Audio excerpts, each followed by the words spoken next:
কাবার সাবেক ইমাম আদিল আল কালবানির কয়েকটি বিচ্যুতি নিয়ে অনলাইন বেশ সরগরম।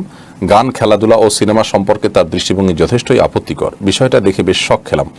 কাবার ইমাম হওয়ার গৌরব অর্জনকারী কারোর উপরেই যদি আস্থা রাখা না যায়, তাহলে কার উপর আস্থা রাখা যাবে? ভাই মহিউদ্দিন, প্রথম কথা হলো, দুনিয়ার কোনো মানুষের আমলের উপর আস্থা রাখার আসলে কোনো সুযোগ নেই। সেটা কাবার ইমাম হলেও নেই, অন্য কেউ হলেও নেই। আমরা যে কেউ যে কোনো মুহূর্তে আমরা আমাদের পদস্খলন হতে পারে। আল্লাহর কত প্রিয় বান্দা বলে সাধারণ মানুষের কাছে পরিচিত প্রতিষ্ঠিত মানুষ এমন কাজে নেমে গেছেন, এমন পথে নেমে গেছেন যা আসলে আল্লাহর প্রিয় বা পছন্দের কোনো পথ নয়। আদিল আল কালবানি সম্পর্কে প্রথমে বলে রাখতে চাই, তিনি কাবার নিয়মতান্ত্রিক কোনো ইমাম ছিলেন না। তিনি সামান্য কয়েকদিনের জন্য কাবার তারাবির ইমাম ছিলেন। তো পরবর্তীতে তার ব্যাপারে বিভিন্ন নেতিবাচক সংবাদ একের পর এক চাউর হয়েছে। তিনি তার ব্যাপারে যেগুলো প্রশ্ন উঠে এসেছে, আমি আর সেগুলোকে পুনরাবৃত্তি করতে চাই না। সম্প্রতি একটি সিনেমায় তিনি অভিনয় করেছেন এবং সেখানে সেই সিনেমার যে অংশে তিনি অভিনয় করেছেন তার সামান্য কয়েক সেকেন্ডের একটা ক্লিপ আমি দেখেছি। সেখানে মিউজিক থেকে নিয়ে হারাম অনেক কিছুই আছে, সেখানে তিনি সম্পৃক্ত হয়েছেন। তো একজন আলেম হিসাবে এটা কারোর জন্যই শোভনীয় নয়। ইসলামের সৌন্দর্যের জায়গাটা এখানেই, আমরা কোনো ব্যক্তিকে নয়, কোরআন এবং হাদিসকে অনুসরণ করব। ব্যক্তি যদি বিচ্যুতির পথে চলে যায়, আমরা তার আদর্শকে গ্রহণ করব না, আমরা আদর্শ গ্রহণ করব কোরআন এবং হাদিস থেকে। আর এই শিক্ষাটাই ইসলাম আমাদেরকে দিয়েছে। আর এর মাধ্যমে সবচেয়ে বড় শিক্ষার বিষয় যেটি, তা হলো যে আল্লাহ রাব্বুল আলামিন কাকে কখন বিচ্যুত করবেন সেটা একমাত্র আল্লাহ তাআলা ভালো জানেন। এই জন্য আমরা কেউই দিনের পথে আছি, আমি কোরআন হাদিস শিখেছি, আমি জানি, আমার আকীদা সহিহ, আমি বিশুদ্ধ পথে আছি, আমি ৫ ওয়াক্ত নামাজ পড়ি, আমি হাওয়াখালি চলি, অন্য অনেকে খারাপ, আমি ভালো, এটা নিয়ে গর্ব করার কোনো সুযোগ নেই। কারণ যেই কোনো মুহূর্তে পদস্খলন হতে পারে।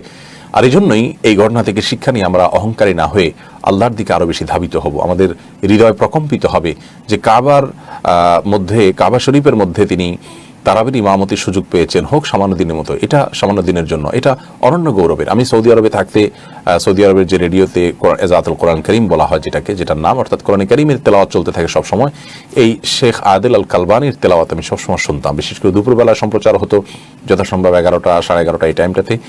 অসাধারণ তার তেলাওয়াতের মধ্যে আপনার সৌন্দর্য। গুগলের সার্চ দিলে আপনারা এখনও পাবেন ইউটিউবে তার সেই তেলাওয়াতগুলো। আমার কাছে মনে হয় যে এক ভিন্ন ধরনের তেলাওয়াত। কিন্তু আল্লাহর বান্দা তিনি তার বয়সের এই পর্যায়ে এসে সিনেমাতে অভিনয় করার মতো কাজ করবেন, যেখানে মিউজিক্যাল ইনস্ট্রুমেন্ট সহ অনেক কিছু ব্যবহার করা হয়েছে। তারপরে তাস খেলানোর যে ছবি ভাইরাল হয়েছে, সেটাও বেশিরভাগ অভিজ্ঞরাই বলছেন যে সেটাও ঘটনা সত্য। কারণ সৌদি আরবেই এটা যথেষ্ট ভাইরাল হয়েছে এবং তার পক্ষ থেকে কোনো নেতিবাচক কিছু আসছে বলে আমার জানা নেই। যাই হোক, তো এই যে বিষয়গুলো, এইগুলো দ্বারা প্রমাণ হয় যে কোনো ব্যক্তিরই এক মুহূর্তের জন্য কোনো ভরসা নাই যে তিনি অনেক কিছু জেনেছেন, অনেক আমল করেছেন, সেজন্য তিনি জান্নাতে যাওয়া তো দূরের কথা, এটা নিয়ে কবরে যেতে পারবেন, সেই নিশ্চয়তা পর্যন্ত আমাদের নেই। অতএব আমাদের কোনো অহংকার করার সুযোগ নেই। আমরা বিনয়ী হব। এই কারণে এটা হলো ইসলামের সৌন্দর্য, যে আমরা বিনয়ী হব, আর কোনো ব্যক্তিকে নয়, আদর্শকে ফলো করব। তিনি বিচ্যুত হয়ে গেছেন, তিনি কেন, তার চাইতে আরও বড় কেউ, কাবার যদি স্থায়ী ইমামও কেউ বিচ্যুত হয়ে যান, আল্লাহ না করুন, আমরা তাকে অনুসরণ করব না। তারা যদি ভুল কিছু বলেন, আমরা তাদেরকে অনুসরণ করবো না। আমরা অনুসরণ করবো কোরআন এবং হাদিসকে। আমরা কাউকে ভালোবাসবো আল্লাহর জন্য এবং আমাদের ঘৃণাও হবে আল্লাহর জন্য। আমরা দোয়া করি তিনি সহ আমরা যারা ভুল এর পথে আছি বিভিন্ন দিক থেকে, আল্লাহ তাআলা আমাদের সবাইকে হেদায়েত দান করুন, সঠিকতার পথে ফিরে আসার তৌফিক দান করুন এবং সেই সাথে এই ঘটনা থেকে যে শিক্ষা, সেটি আমরা যেন অর্জন করতে পারি। আমাদের হৃদয় কাঁপা উচিত এই ঘটনার কারণে, যে আমাদের অবস্থা কোথায়, তাহলে আমাদের কি ভরসা থাকতে পারে।